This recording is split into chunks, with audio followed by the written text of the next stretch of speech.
Hey, what's up guys? Over the course of 10 days, I made this animation. And in this video, I'm going to walk you guys through the journey as well as give you some tips. But before we begin, it's important that you understand the three main parts that go into making an animation like this. A, the animation, B, the character, and C, the background.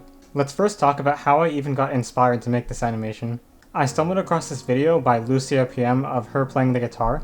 Now this was some really good inspiration, but I also wanted to incorporate a cat somehow into the scene. So this was really random and probably the last place you'd expect to find reference, but I found this video and it was just perfect. So now we have playing guitar plus cat coming on her head, but there's still one last piece, which is the cat running in. Once again, inspiration came from very random places here. I was literally watching videos of cats running through mazes and stuff like that. Now let's talk a little bit about the character. One thing that's super important for a scene like this in particular is a concept called baked shadows. This is used all over the place in games and animations. Check this Withering Waves character for example. The light hits directly here, but then there's still shadows here which are baked in. Now using a strategy like this is super important here, as the light from the sun is only hitting these parts in red, so all the rest of her body would have no shading on it. I also drew in a lot of black pencil marks so that she would stay in the same style as the background, which is the thing we'll talk about now. Now for the background, I mainly just used this tool I developed called the Stylized Asset Suite, which kind of turns your Blender into a Photoshop, where you just use a layering system. The base version is free by the way, you can check out this video for more information. Alright, so let me now walk you through the process of how I made all of this. Before we start though, I just wanted to say, I have a complete beginner's Blender tutorial which will teach you the fundamentals of making stuff like this, so I highly recommend you check that out. And also, the cat model in this scene is completely free, you can check out this video on my channel if you want to play around with it. Now let's get started making this. The first thing to do is block out the basic objects of the scene. I was trying not to overthink this part and just wanted to get my ideas down. In my case, I wanted the viewer's eye to be brought to the center, because this is where the cat would be, and I wanted to give some feeling of vastness as well, with both a foreground and a farther away background. Okay, so now we have to block out our base colors. It's important to do this because we have to quickly get a pulse on what the color scheme of our scene is going to be. I keep this as simple as possible, literally just a light and shadow color initially on my objects, nothing else. And now, as I move around my sun, we already have some lighting going. I also added some ambient occlusion to my objects for the ones that weren't in the light, like this one right here. Alright, so now we have this big gaping hole in the center of our scene, so let's fix that by adding some trees. Part of the reason why I do this is because trees are just really beautiful to the human eye, and if you put it at the center of your scene, it's really going to help with giving your work that wow factor. Now speaking of the center of our scene, since we have a lot of warm light coming into the room, naturally some of that light is going to be on the edges of all of these objects. So to get this effect, we can just use a colored light gradient, which is going to give it that feel. Okay, our colors right now aren't looking too bad, but one important tip you need to keep in mind is that whatever the color scheme of your scene is, whether it be warm like this or something else, you have to make sure your highlight and shadow colors reflect that. So that's why I tinted these white colors to be more orange, and gave an orange gradient to these flower pots as well. I felt like the front part here was a bit boring, so I did this interesting tactic where I placed a branch and some leaves above that area so that it would cast a shadow onto this part of the scene, making the lighting in that area just look a bit more interesting. Now the ground overall still looks super boring, so I added a tile texture to it using a dynamic texture effect. This is pretty overpowered with the Stylized Asset Suite because you can just combine multiple textures together really easily with the sliders here, and just automatically add some distortion to the tiles because variety is very important. Also, you might notice these little plants here. It's from a custom geometry node setup that I made with foliage and stuff like that. I added it to the resources in my masterclass if you guys are in that. Anyways, now at this point I ran into an interesting issue. While I wanted there to be something in the center of our view outside, I didn't have any exact idea of what to put there. Looking back at inspiration images though, I knew I at least wanted there to be buildings with roofs there. So I just modeled in some tiles and placed them on really plain looking triangular buildings. And after that, I just continued on adding some small details to objects, particularly more stronger looking marks on objects, and detail like that.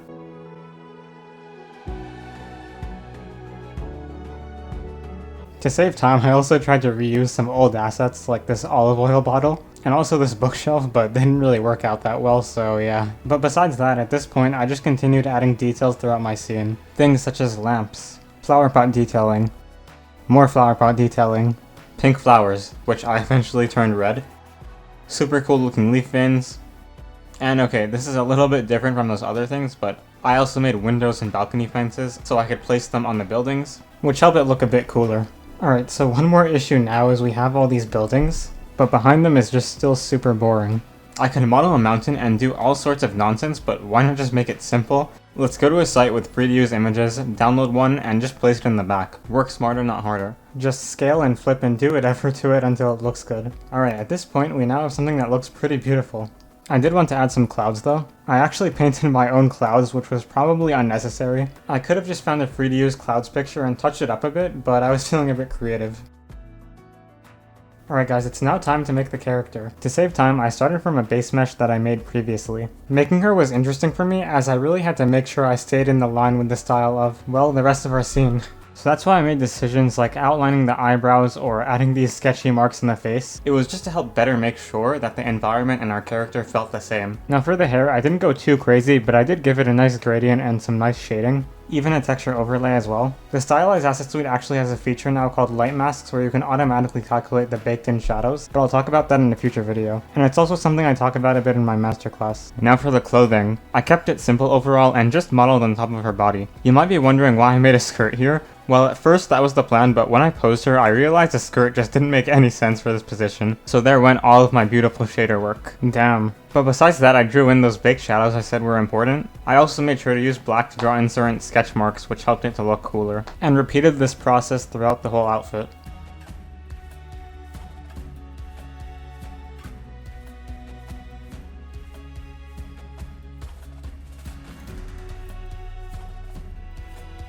Now, what we have looks cool, but there's one big issue though. When I pasted her in, the color scheme didn't match, and I also had no idea where to place her. If I'm being honest guys, I actually never really even initially planned the whole camera going from right to left thing. It was sort of improvised. Okay guys, let's now talk a little about the animation. I usually use a site called Sync Sketch to analyze everything frame by frame, and then I go back to Blender and start animating. Some of you may think there's a magic secret to this, but in reality, it's just finding good reference and then kind of extrapolating it further to make it more interesting.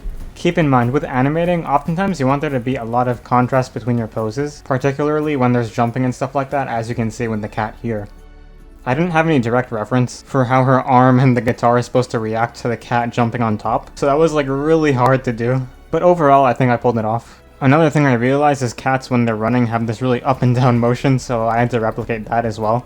Alright guys, so now back to our main scene. I was having some difficulty about what I should put behind her, so I tested a bunch of different potential backgrounds in that area, but ultimately I found out that just a regular black wall with some graffiti on it was best. With that figured out, I just added the final details to the scene mainly in the form of trying out random buildings and stuff to see if it'd look good in the background. That part was tedious and probably my least favorite part. And for those of you wondering about the compositing, I pretty much just had a glare effect, then a soften effect, and then a box sharpen. There were of course some other things too I didn't really get on camera, like these graffitis that I drew in the back here. Also added like color variation by making it slightly yellow in certain areas. And also these other kind of like random plants that I threw in. I could have spent more time on this, but I was just getting a bit bored. So with that being said, all of this culminated in